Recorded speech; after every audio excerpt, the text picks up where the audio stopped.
Good morning student, मैं अमन नैन from cam school Jakhal से आप सभी का स्वागत करता हूं। आज हम 10th क्लास के राजनीतिक पुस्तक के चैप्टर नंबर 2 जिसका नाम है संघवाद को स्टार्ट करेंगे। ठीक है, संघवाद क्या होता है, इसकी क्या विशेषताएँ हैं और भारत के संदर्भ में इसकी क्या भूमिका है, ये इस लेसन में हम पढ़ेंगे। ठीक है ना। सबसे पहले देखते हैं जो शासन व्यवस्था है विश्व में कितने प्रकार की होती है, यानी शासन व्यवस्था के प्रकार, यानी जो शासन व्यवस्था कितने प्रकार की होती है, यानी पूरे विश्व में शासन व्यवस्था 2 प्रकार की पाई जाती है। पहली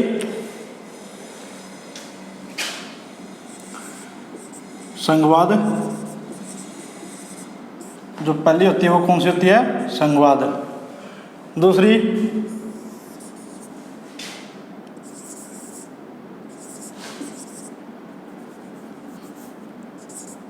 एकात्मक वाद।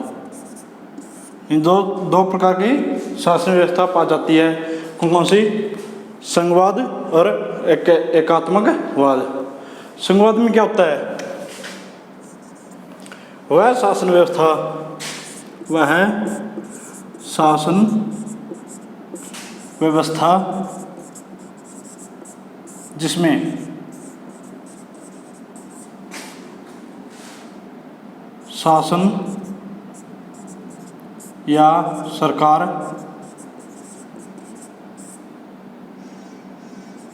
के 2 या 2 से अधिक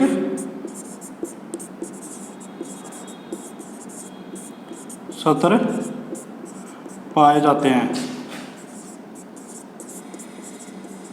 जैसे भारत। यानी कि संघवाद क्या होता है, वह शासन व्यवस्था जिसमें शासन या सरकार के 2 या 2 से अधिक सत्र पाए जाते हैं, जैसे भारत। भारत में क्या है, भारत में 3 प्रकार के सत्रीय सरकारें पाई जाती है। इन जो सबसे पहले क्या होता है, पूरे भारत का जो शासन है कौन चलाता है, केंद्र सरकार। केंद्र सरकार, इन जो सबसे पहले कौन सा हो गया, जो केंद्र सरकार है वो पूरे भारत का शासन चलाती है। आगे जब भारत है, भारत आगे क्या है, 28 या 29 राज्यों में, 28 राज्यों में विभाजित है। ठीक है ना। जो राज्य का शासन है कौन चलाता है, राज्य सरकारें, राज्य सरकार। ठीक है, यानी पूरे भारत का शासन कौन चलाता है, केंद्र सरकार, और राज्य का शासन कौन चलाती है, राज्य सरकार। आगे फिर जो राज्य है, राज्य किस में विभाजित हैं, जिलों, नगरों या गांव में, और इनका शासन कौन चलाता है, स्थानीय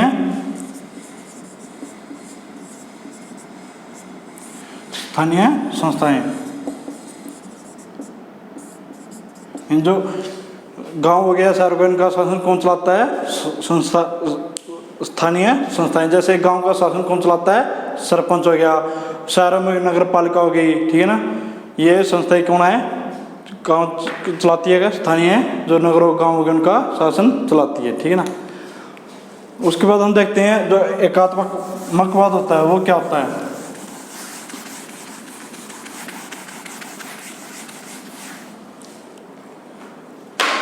एकात्मक वाद शासन व्यवस्था, वह शासन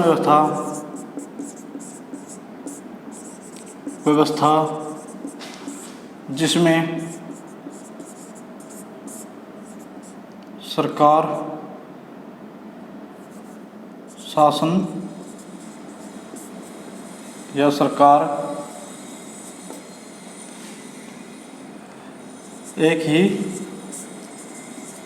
सत्र पर पाई जाती है,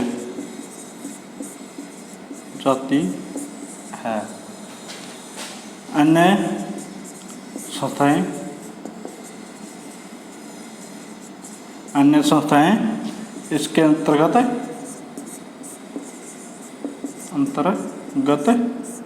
कार्य करती हैं।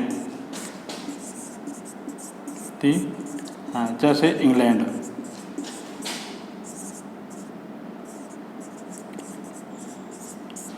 यानी जो एकात्मक बौद्ध शासन संस्था होती है वो क्या होती है, वह शासन व्यवस्था जिसमें शासन या सरकार का एक ही सत्र पाया जाता है, ठीक है ना। इसमें क्या होता है, जो अन्य संस्थाएं हैं इसके अंतर्गत कार्य करती हैं। जैसे इंग्लैंड का शासन कौन करता है, राष्ट्रपति करता है। जो अन्य संस्थाएं हैं वो राष्ट्रपति के अंतर्गत कार्य करती हैं, ठीक है ना। उसके बाद हम देखते हैं जो संघवाद है इसकी क्या विशेषताएं हैं।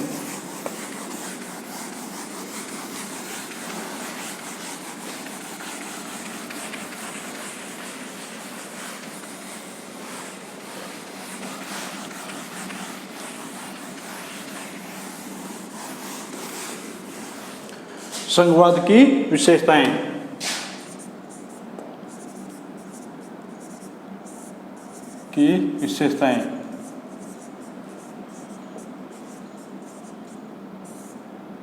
इन जो संघवाद होता है इसकी क्या विशेषताएं होती है। सबसे पहले बहुसूत्रीय शासन व्यवस्था।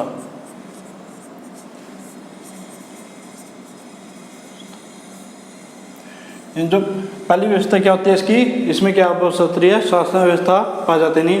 जैसे नाम से पता चल रहा है बहुसूत्रीय, यानी वह सरकार जो बहुत से क्षेत्रों पर शासन करती है या बहुत से क्षेत्रों पर सरकारें पाई जाती है, वह होती है बहुसूत्रीय शासन व्यवस्था, ठीक है ना। यहाँ सरकार दो या दो से अधिक क्षेत्रों पर पाई जाती है। यानी इसकी विशेषता क्या है, जो विभिन्न क्षेत्रों पर विभिन्न सरकारें पाई जाती है, ठीक है ना। जैसे हमने पीछे भारत में एग्जाम्पल देखा, भारत में क्या है, पूरे भारत का शासन कौन चलाती है, केंद्र सरकार चलाती है। और राज्य में शासन कौन चलाता है, राज्य सरकारें। और स्थानीय शासन कौन चलाती है, जो स्थानीय संस्थाएं होती है वो स्थानीय शासन चलाते हैं। यानी कि वह यहाँ सरकार दो या दो से अधिक क्षेत्रों पर पाई जाती है। इसकी क्या विशेषता होगी, पहली जो सरकारें होती हैं विभिन्न क्षेत्रों पर विभिन्न सरकारें शासन करती हैं, ठीक है ना। उसका दूसरी विशेषता क्या है इसकी, सरकारों का अलग अधिकार क्षेत्र।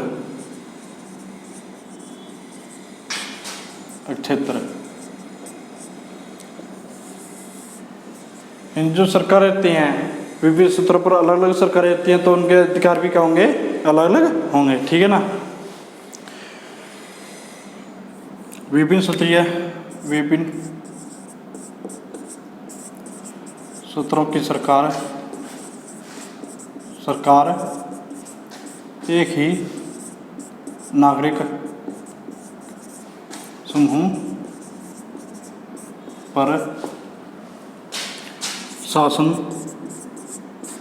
करती है, परंतु कानून बनाने कर वसूलने तथा प्रशासन करने का उनका अपना अलग अधिकार क्षेत्र होता है। क्षेत्र होता है, यानी कि दूसरी विशेषता क्या होती है, जो सरकारें होती हैं उनका अलग अधिकार क्षेत्र होता है। यानी जो विभिन्न क्षेत्रों की सरकारें एक ही नागरिक समूह पर अधिक शासन करते हैं। जो विभिन्न सदर की सरकारें होती हैं वो क्या होती हैं, एक ही नागरिक समूह पर शासन करती है। जैसे भारत है, भारत में नागरिक तो एक ही है, सभी नागरिकों समूह तो एक ही है, जो मगर सरकार होती हैं 3 क्षेत्रों पर पाई जाती है। जैसे केंद्र सरकार, राज्य सरकार और स्थानीय सरकार। ये तीनों सरकारें क्या है, अपने ऊपर हमारे ऊपर शासन करती हैं, ठीक है ना। उसके बाद परंतु कानून बनाने, कर वसूलने और प्रशासन करने का उनका अधिकार अलग अलग होता है, जो अधिकार क्षेत्र होता है अलग अलग होता है। जैसे केंद्र सरकार क्या है, अलग कानून बनाती है पूरे देश के लिए। जो राज्य सरकार है सिर्फ अपने राज्य के लोगों के लिए कानून बनाती है। जो स्थानीय संस्थाएं होती है वो अपने स्थानीय लोगों के लिए कानून बनाती है, यानी जो इनका कानून बनाने, कर वसूलने, प्रशासन करने का अधिकार क्षेत्र क्या होता है, अलग अलग होता है। ठीक है ना। उसके तीसरा पॉइंट, शक्तियों का बंटवारा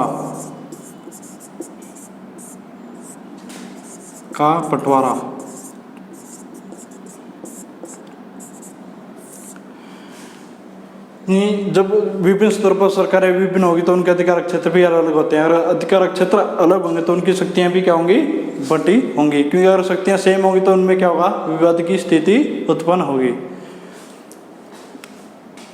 विभिन्न क्षेत्रों की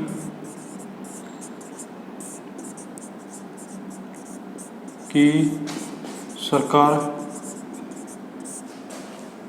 के अधिकार क्षेत्र एवं शक्तियां संविधान में वर्णन किया गया है। शक्तियों का यानी जो विभिन्न क्षेत्रों की सरकारों के अधिकार क्षेत्र और शक्तियां होती है उनका संविधान में वर्णन किया गया है। इसलिए संविधान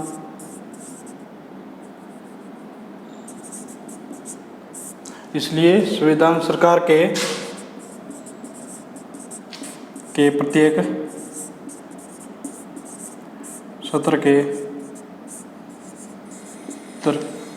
अस्तित्व एवं प्राधिकार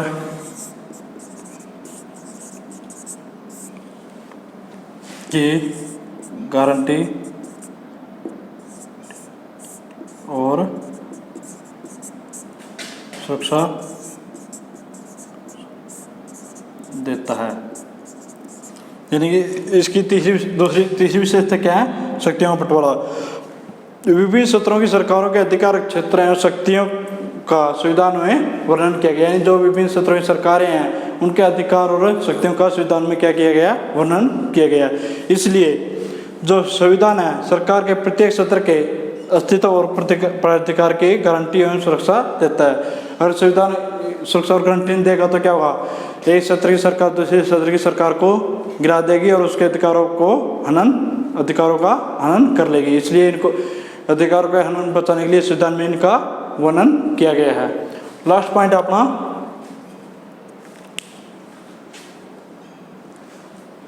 सर्वोच्च न्यायालय की स्वतंत्रता। न्यायपालिका की स्वतंत्रता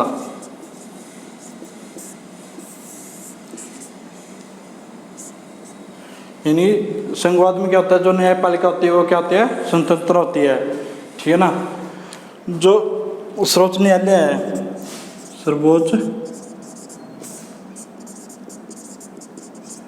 न्यायालय को संविधान एवं विभिन्न सत्रों की सरकारों के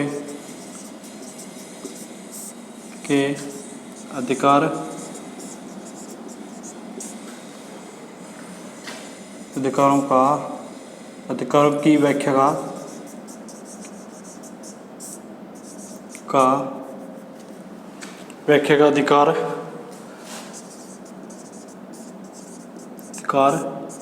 है और अधिकार का व्याख्या का अधिकार है और विभिन्न सत्रों कि सरकार के विवादों को निपटाने में निर्णायक भूमिका निभाता है। जो सर्वोच्च न्यायालय होता है वो क्या है, संविधान एवं सत्रों के विभिन्न सत्रों के सरकारों की अधिकारों की व्याख्या करता है। यानी जो सर्वोच्च न्यायालय है जो संविधान की व्याख्या करता है और जो विभिन्न सत्रों की सरकारें हैं उनके अधिकारों की व्याख्या करता है। यानी किस सत्रों को कितने अधिकार मिले हैं और कौन कौन से अधिकार मिले हैं, उनका प्रयोग वो कहाँ पर कर सकते हैं, ठीक है नहीं, और उनका कैसे प्रयोग कर सकते हैं। अगर विभिन्न सरकारों के बीच, विभिन्न सत्रों की सरकारों के बीच किसी अधिकार या शक्ति का विवाद उत्पन्न होता है तो उसमें सर्वोच्च न्यायालय क्या है, उनके मामलों निपटान में निर्णायक भूमिका निभाता है, ठीक है ना, निर्णायक भूमिका निभाता है। यानी जैसे कि जो विभिन्न सत्रों की सरकारें हैं उनके अधिकारों के क्षेत्र अलग अलग हैं, मगर परंतु फिर भी कुछ अधिकारों के क्षेत्र ऐसे होते हैं जो एक दूसरे से टकराते हैं। इस कारण उनमें विवाद की स्थिति उत्पन्न होती है। इस कारण जो इनका निपटारा कौन करेगा, सुप्रीम कोर्ट करेगा और उसका निर्णय अंतिम माना जाएगा। आज की वीडियो में इतना ही है। जो अपना टॉपिक बच गया वो आप नेक्स्ट वीडियो में कंप्लीट करेंगे। Thank you.